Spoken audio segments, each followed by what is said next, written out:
하나님 말씀 봉독합니다. 로마서, 신약성 로마서 5장 8절에서 11절 245쪽 로마서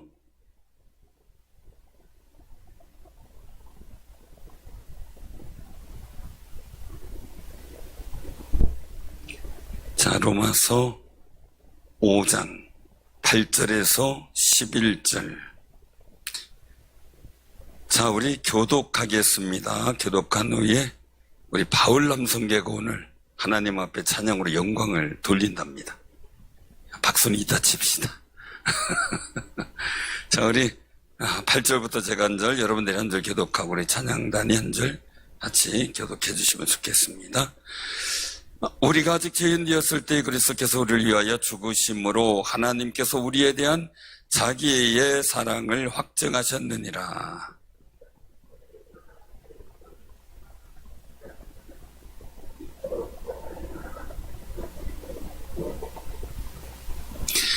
곧 우리가 원수 되었을 때에 그의 아들의 죽으심으로 말미암아 하나님과 화목하게 되었은지 화목하게 된 자로서 더욱 그의 살아나심으로 말미암아 구원을 받을 것이니라. 예수 그리스도로 말미암아 하나님 안에서 또한 즐거워하느니라. 아멘. 아멘. 우리가 오늘 이 말씀 속에서 보면 이 부활, 살아나심에 대한 은총을 우리가 잘 모를 수 있거든요. 살아나셨어요. 이 살아나심이 엄청나게 중요한 일인데 우리는 이 부분에 대해서 퀘스천마크를 붙이는 거죠. 살아나셨구나, 좋구나. 물어볼게요.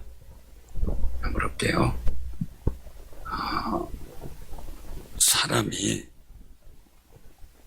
이제 지금은 아파트가 그런 게 안 되잖아요. 옛날에는 아파트에서 소천하시면 아파트에 장례 치르고 엘리베이터 못 내려가게 하니까 계단 통해서 이렇게 내려오고도 했대요. 그런 데가 있었더라고요. 그래서 이렇게 운구하고 내려오다가 갑자기 퉁 부딪히고 그래가지고 몇 번 부딪히니까 갑자기 속에서 뭔 소리가 나서 열어보니까 깨어났대요. 좋았을까요? 어땠을까요?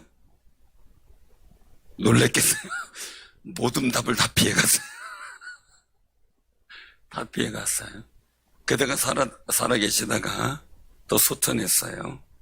그래서 남편이 이제 다시 장례 치르고 또 운구를 하고 내려가는데 운구하는 분한테 얘기를 하면 조심하게, 절대 부딪히면 안 되네.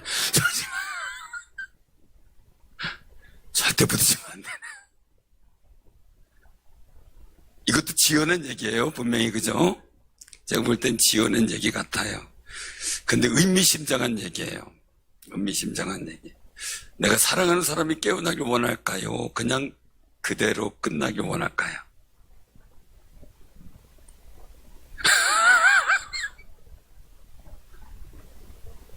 이게 사람이 고민하는 부분이에요.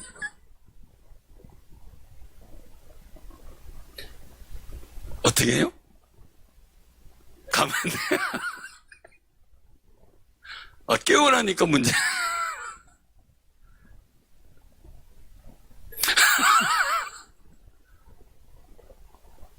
그럼 뒤집어 물어볼게요. 예수님께서 부활하시길 제자들이 바랬을까요? 가만히 계시길 바랬을까요? 제자들이 어떤 생각이었을까? 그게 궁금해지더라고요, 사실은. 왜냐면 분명히 부활하신 날이 사흘 만에 일어나신 날이 했어요. 근데 그럼 제자들 기다려야죠. 그들이 바울 남성기처럼 다 정장하고 기다리던, 그죠? 멋지게 기다려야 되는데 그들은 예수님 부활의 현장을 회피해버렸단 말이에요. 그럼 생각을 하는 거예요. 이걸 뭘 원했을까? 또 이거 가지고 고민하지 마세요. 그건 제가 여담으로 드리는 거예요. 정말 우리 사람이 깨어난다는 그 사실 자체가 사람마다 다 퀘스천 마크 붙일 수 있어요. 살아나길 원하는지 안 나는지. 엄마가 돌아가셨어요. 엄마 안 돼, 돌아가시면 안 돼. 막 그래요. 간절해. 막 태어나, 엄마, 안 돼, 안 돼. 아쉬워, 너무 그래서. 근데 엄마가 하고 깨어났다. 이러면 어떻게 해요? 예? 할렐루야예요? 할렐루야일까요? 아닐 수도 있어요. 아닐 수도 있어요. 이게 사람이에요. 이게 사람이에요. 왜 그럴까? 깨어나 본들 인생 속에 새로운 비전을 열어갈 수가 없어요. 인생 속에 그거예요. 제가 실제적으로 들었던 일이 있어요. 자꾸 뭐가 돌아가시다 깨어나니까 그게 한 번은 괜찮은데 두 번째 그러니까 힘들대. 세 번째 그러면 더 힘들죠. 어떤 한 분이 제가 가서 기도하면 깨어나는 거예요. 사망 선고 의사가 내리고 가는데 붙들고 기도하면 또 깨어나요. 제가 고마울까요? 미울까요? 예? 반반일 것 같아요. 근데 그 고마운 걸까 미운 걸까를 보면 어떤 걸 보냐면요. 그때 그 다음에 또 돌아가셨을 때 저를 부르느냐 안 부르느냐예요. 고마우면 부르겠죠. 안 고마우면 그게 자명한 거예요. 왜요? 살아나셔서 건강하시게 막 씨가 또 어떤 일을 할 수 있으면 모르겠는데 그게 아니잖아요. 서로가 고생일 수도 있고요. 당사자도 고생일 수 있고요. 질고의 문제가 그냥 남아있으니까요. 그게 우리 인생이잖아요. 근데 예수님의 살아나심은 어떤 거예요? 새로운 역사를 만들어가는 부활하심이에요. 이 살아나심 속에서 우리가 굉장히 중요한 게 있는데 이 죄인 되었을 때 그리스도께서 우리의 죽으심으로 우리에 대한 뭐를 확증해요? 살아나심이 그냥 살아나심이 아니라 이게 첫 번째가 하나님의 사랑을 하나님 우리 사랑하시는데 이 사랑 확증한다. 확증.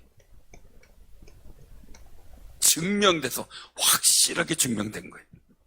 예수님이 우리의 죽으심, 하나님이 우리를 사랑하신다는 확실한 증거예요. 사랑하는 성도님들, 저는 그거를 많이 느껴요. 제가 부모로서 우리 자식들에게 내가 마지막 부분을 어떻게 정리해주면 좋을까? 잘못 정리해주면 제가 하나님 품에 갔어도 자식들 싸우는 꼴을 볼 수 있고요. 그죠? 잘 정리해주면 화목한 모습을 볼 수 있고요. 또 한 가지가 있어요. 제가 정말 적당한 때에, 정말 중요한 때에 하나님 부르심을 받으면 저도 좋고 자식도 좋고. 근데 그게 많은 분들이 그 얘기를 해요. 우리 어머님이 우리 아버님 고생하셨는데 정말 우리가 너무 힘들지 않게 적당한 때에 잘 소천하셨다라는 얘기를 하는 가족들을 가끔 봐요. 적당한 때에.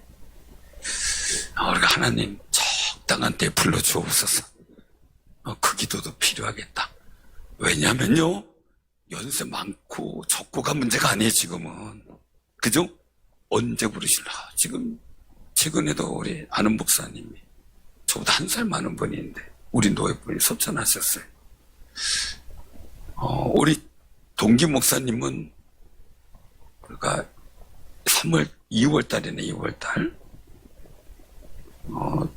말 그대로 지난주에 목요일 날쯤 진단받았어요. 혈액암으로. 갑자기 몸이 안 좋아서 혈소판암이에요. 그러면 다음 주 월요일 날쯤 만나서 우리 어떻게 치료할지를 이제 같이 상의합시다. 예약을 잡아놨어요. 그런데 월요일 날 동기들 모임에 왔어요. 이제 총동문회 모임에 왔어요. 그게 제주도였는데 그래도 내가 아직 치료받기 전이니까 내가 여기서 동기들도 만나고 그래서 기분 좋게 내일 다음 주에 치료받아야 되겠다. 이랬는데 월요일날 잘 있다가 화요일날 갑자기 숨이 가빠지더니 그냥 세미나하고 여행한 도저히 저도 오라 그랬는데 못 갔는데 그 도중에 동기들 품에 안겨서 그냥 소천하셨어요. 그냥 바로 올라와서 장례 치렀어요. 사람이라는 게요, 그분이 저보다 한 3살 많나 그래요. 근데 알 수가 없더라고요. 청정하던 분이 어느 순간. 근데 중요한 거예요. 예수님은 죽으시는 순간도 하나님의 사랑을 확증시킨 거예요. 확증시켰다. 그러면 살아나심은 뭐냐라는 거죠. 살아나심. 오늘 여기서 우리가 말씀 속에서 우리가 같이 한번 봉독할 것은 바로 17절에 같이 18절에 봉독하죠. 18절 시작. 그런즉 한 범죄로 많은 사람이 정죄 이룬 것 같이 한 의로운 행위로 말미암아 많은 사람이 의롭다 하심을 받아 생명에 이르느니라. 아멘. 하나님의 사랑을 확증한 것이 아니라 두 번째는 살아나심으로, 부활이죠. 살아나심으로 오늘 본문 말씀 속에 뭐를 주고 계셔요? 칭의를 주셨다. 칭의는 의롭다 칭함을 받게 하셨다. 칭의를 주셨는데 그 다음에 이것을 어떻게 해요?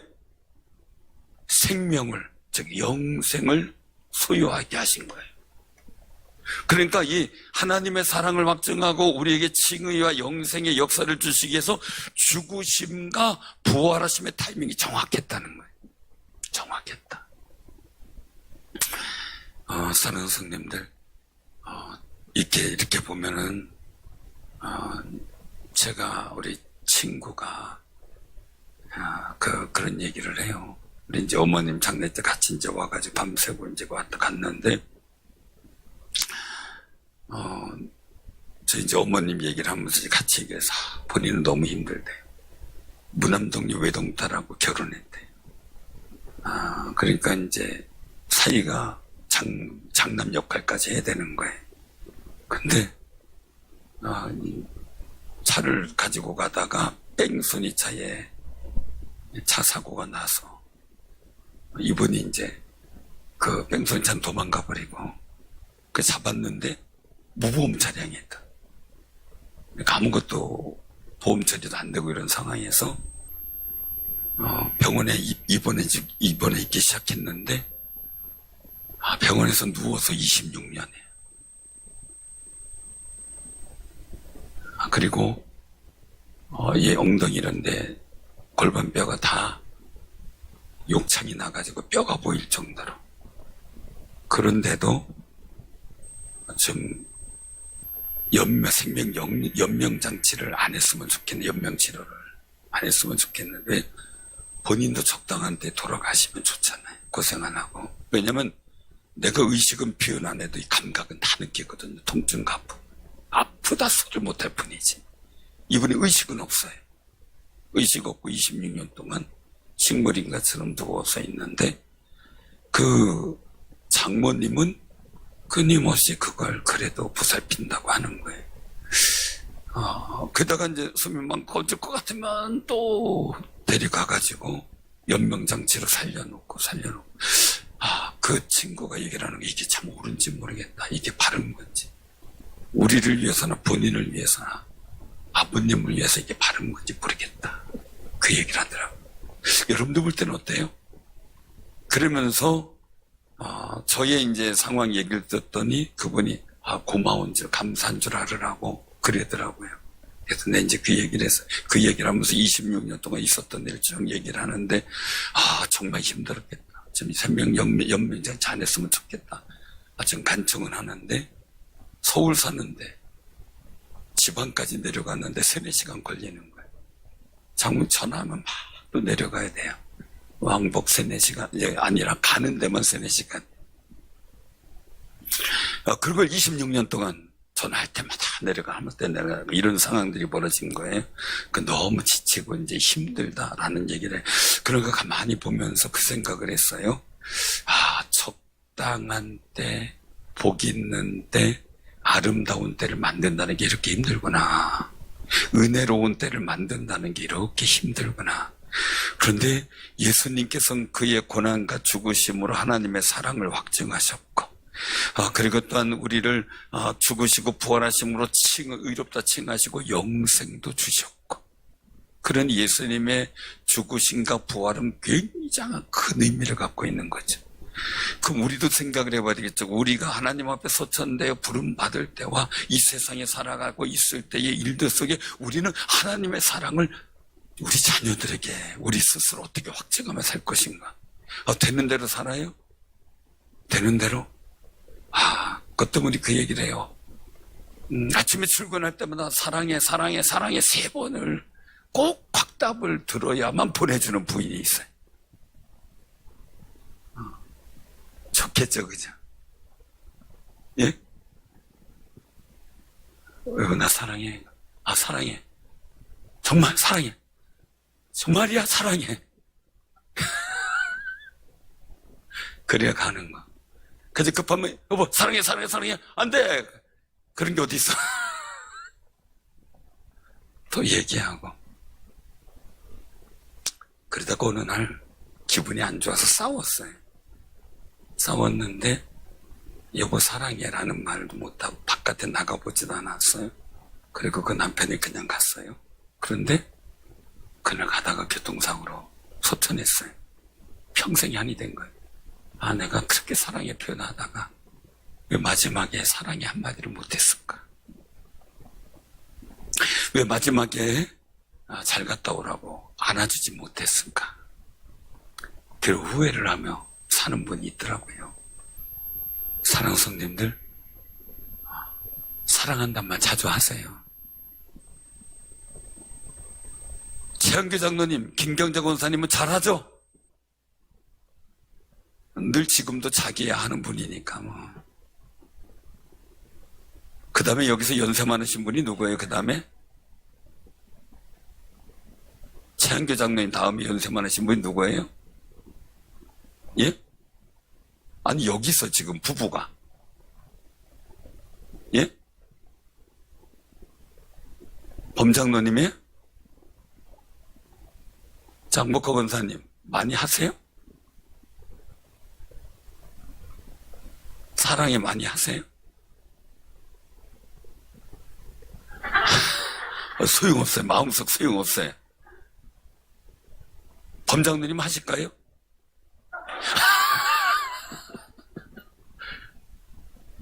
할 것 같은 분은 마음에 한다라고. 우리가 안 할 것 같은 분은 아멘하고. 이게 근데 범장님 오히려 잘하실 것 같아. 많이 듣죠? 근데 웃기만 하세요. 근데 우리가 살아가면서요, 사랑의 표현 확증 필요한데, 우리 예수님의 죽으심을 보고 부활하심을 보면서 우리 하나님이 나를 사랑하신다라는 확증을 잃어버리면 안 돼요. 예수님은 죽으시고 부활하시면서까지 우리에게 그걸 보여주시려고 하셨어요. 그 끝내. 근데 아직도 서서 주여 나 사랑해요 안 사랑해요 이러고 있으면 안 되잖아요. 그쵸? 여러분들 앞에 자식이 와가지고 아들이 오든 딸이 오든 가지고 엄마 나 사랑해 사랑해. 그럼 어떻게 해요? 사랑해 그래요? 알았어 그래요? 이게 한 대 맞으려고 할 수도 있겠죠, 그죠? 할 수도 있겠죠. 사랑하는 성도, 우리는 십자가를 바라보고 그리스도의 죽으심과 부활을 바라보시면서 하나님의 사랑을 느껴야 돼요. 아들을 주시기까지나 사랑하시고 죄 많은 나를 부르셔서 의롭다 칭하시고 허물이 많잖아요. 그럼에도 불구하고 아들 믿는 예수님 믿는다는 것 때문에 부르셔서 죄 없다고. 얼마나 그럴까요? 죄 없다고, 죄 없다고. 단편소설 옛날에 읽었던 단편소설이 생각나요. 옛날 단편소설 읽는 그 숙제도 있고 막 그래가지고 발가락이 닮았다 제목에. 결혼했는데 부인이 아기를 낳았어요. 근데 사람들이 막 얘기를 하는 거 안 닮았다고. 남편 안 닮았다는 거. 장들아 당신 안 닮은 것 같아. 안 닮은 거. 그러잖아도 이제 난 닮았다 이러고 있는데 안 닮았다 안 닮았다 그러니까 어떻게 돼요? 슬슬 이게 출생한 시기와 임신한 시기, 결혼한 시기 이런 거 다 따져보고 하나하나 되짚어보는 거예요. 걱정이 되니까. 그렇지 않겠어요? 그러니까 가만히 보니까 이게 문제가 있는 것 같아요. 사람들이 자꾸 놀리는 게 아니라 이제 진실로 너 안 닮은 것 같아. 니씨 아닌 것 같아. 막 이제 얘기를 하니까 기가 막힐 거 아니에요.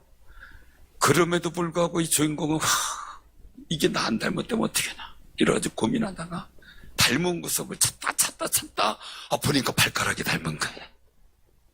그래서 발가락이 닮았다. 다 모르는데 발가락이 닮았다. 이래고 이제 자기 닮았다는 거를 표현하고 얘기를 하고 사는 거예요. 아무리 하나님이 우리를 두드려봐도 닮은 것 같아요, 안 닮은 것 같아요? 이게요, 짐승들 키우는 분들은 잘 알아요. 송아지, 양, 사슴 뭐 이런 거예요. 만약에 새끼를 낳는데 얘가 뒤쫓긴다고 사람이 도와준다고 새끼를 만지잖아요. 그럼 그 새끼 죽어요. 왜 죽냐면, 저도 왜 죽는가 봤어요. 왜 죽는가 봤더니 그 새끼한테 자기가 향치를 맞는 거에 애기를 핥아주면서 새끼 냄새를 자기가 각인시켜요. 이게 내 새끼구나. 근데 자기 몸의 냄새가 아닌 사람의 냄새가 나잖아요. 그럼 내 새끼 아닌 걸로 해서 저 사람에게 갖다 물려대도 안 먹인대. 절대 안 먹인대. 그래서 결국은 죽는데요. 결국은. 우리가 한번 이 일들을 보면서 말이에요. 정말, 하나님께서 우리를 보실 때 우리가 하나님 닮았을까? 아무리 봐도 안 닮은 것 같아, 그죠? 아무리 봐도 안 닮은 것 같아. 여러분 스스로 생각해 봐요. 여러분들 하나님 닮은 구석이 있어요, 없어요? 있어요, 없어요? 있어요? 너무 자신있게 얘기하는 것 같아. 닮은 구석이 없어요, 어떻게 보면. 그런데 우리를 볼 때 뭘 봐요? 내 안에 그리스도가 있으신 걸 보고, 내 아들이 거기 있었구나. 보는 거죠. 하나님도 우리를 사랑하시는, 하나님의 아들로서 사랑하시는 확증을 예수를 통해서 하시도록 주님이 죽으시고 부활하신 거예요. 그러니 우리가 이 진노하신 가운데 하나님 앞에선 진노하심을 받을 우리인데 구원을 받은 거죠. 왜? 아들의 향취가 있어요. 예수 그리스도께서 나를 의롭다고 하게 하시려고 내 안에 들어와 계셔요. 겉모양은 아니로되 보니까 아들 예수가 있는 사람이에요. 그러니 하나님께서 우리를 사랑하시는 거죠. 가끔 저도 신앙생활 하면서 청년 때 제 의로움에 빠진 적이 있었어요. 그래가지고 이거 나처럼 신앙생활 하면 하나님의 안 사랑하나 그랬어요. 친구들한테도 아이고 니들처럼 생활하면 하나님이 안 사랑할 거야 그랬어요. 알고 봤더니 제가 바리새인이더라고요. 알고 봤더니. 그리고 나서 받은 은혜는요, 난 아무것도 아니로돼.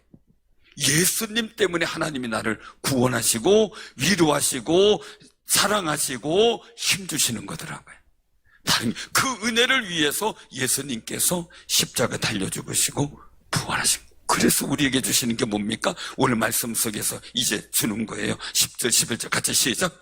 곧 우리가 원수 되었을 때에 그의 아들의 죽으심으로 말미암아 하나님과 화목하게 되었으니 화목하게 된 자로서 더욱 그의 살아나심으로 말미암아 구원을 받을 것이니라.